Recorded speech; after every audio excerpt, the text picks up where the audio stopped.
سڵاوتان لەبێ بەڕێزان. پارێزگاری شاری ئەمەد ڕایگەیان سەرۆکوەزیرانی تورکیا و سەرۆکێرەمی کوردستان ڕۆژی 16 و 17 مانگە دەگەنە شارەکە. ئەردۆغانیش دەڵێت سەرەتای هەفتەی داهاتوو ڕۆژێکی مێژوویە. بە پێوالێکی ئاژانسی ئەنادۆڵی تورکی شاری ئامەد بۆ پێشوازیکردن لە سەرۆکوەزیرانی تورکیا خۆی ئامادە دەکات بۆ یەکەمین جاریشە سەرۆکوەزیرانی تورکیا بە شەو لە شاری ئامەد بمێنێتەوە کە بڕیارە ماوەی 2 ڕۆژ لەو شارە بێت. ڕۆژی شەمەی داهاتووش مەسعود بارزانی سەرۆکێرەمی کوردستان دەگاتە شاری ئامەد و هەمان ڕۆژ لەگەڵ ئەردۆغان لە هۆتێلی گرین پارک یەکتر دەبینن.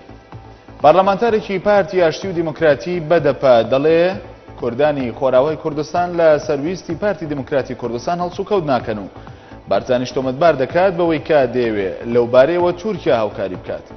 نۆرسال ئایدۆغان پەرلەمانتاری بەدەپا ڕایگەیاندووە تا ئێستا هیچ بەرنامەیەک دانەنراوە بۆ سەردانی بەرزانی تا بچێتە شارەوانی ئامەد چونکە بەرزانی لەسەر داوای بەدەپا نایەتە ئامەد. پاشەوەی ڕۆژی سێشەمەی ڕابردوو بەڕێوەبەرایەتی کاتی لە خۆرئاوای کوردستان ڕاگەیەندا. هاوکات ساڵح موسلیم سەرۆکی پارتی یەکێتی دیموکراتی پێدا دەڵێت دامەزراندنی پەرلەمانی خۆرئاوا هەنگاوی یەکەم بۆ دامەزراندنی حکوومەتی کاتی. موسلیم بە ئاژانسی ئەنادۆڵی ڕاگەیاندووە ئەو پەرلەمانی ڕاگەیەنرا بۆ بەڕێوەبردننی حکوومەتی کاتی نییە، بەڵام هەنگاوی یەکەمە بۆ ئەو مەبەستە لەگەڵ یەکینەکانی خۆرئاوا بەیەکەوە ئەم کارە دەکەن. ژووری لێکۆڵینەوەی ئابووری بزوتنەوەی گۆڕان ئاشکرای کرد بە پارەی غەرامەی هاتوچۆی پارێزگای سلێمانی بە بڕی 2 ملیار و 383 ملیۆن دینار 44 ئۆتۆمبیلی گرانبەهای نوێ بۆ ژمارەیەک بەرپرسی حکوومەت لە سلێمانی و ئیدارەی گەرمیان کردراوە.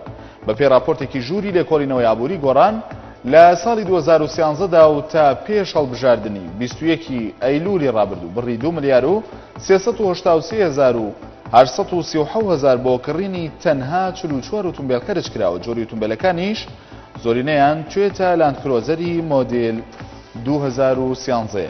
تا دێت لێدوان و مشتەمڕە جیاوازەکان لەباری پارێزگای سلێمانیەوە چوونتر دەبن و کۆسرەت ڕەسوڵ جێگری سەرۆکێرەمی کوردستانیش دەڵێت هیچ کەس و لایەنێک ناتوانێت بە تەنها سلێمانی قۆرە بکات. کۆسرەت ڕەسوڵ کە هاوکات جێگری سکرتێری گشتی یەکێتی نیشتیمانی کوردستانە لە پەیامێکی پیرۆزباییدا بە بۆنەی ساڵیادی بنیادنانی شاری سلێمانیەوە ڕایگەیان سلێمانی مڵکی کەس نییە بەتەنیا و هەمویان ڕۆڵەی ئەم شارن. تا ئێستا هیچ کەس و لایەنێک نەیتوانیوە و ناشتوانێت سلێمانی قۆرە بکات و بەویستی خۆی بیجوڵێنێ.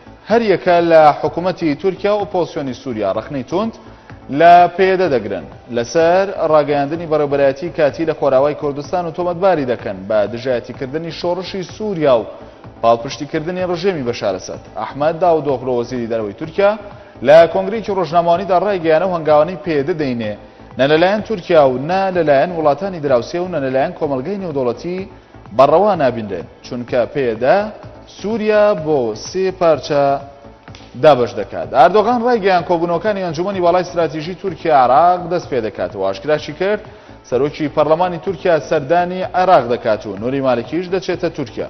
ڕەجەب تەیب ئەردۆغان سەرۆکوەزیرانی تورکیا لە میانەی سەردانێکیدا بە وڵاتی ئازەربایجان ڕایگەیان سەردانەکانی ئەم دوایی بەرپرسانی باڵای عێراق و تورکیا بۆ لای یەکتر کاریگەری باشی دەبێت بۆ ئاشتی لە ناوچەکەدا. هەر شاد بن.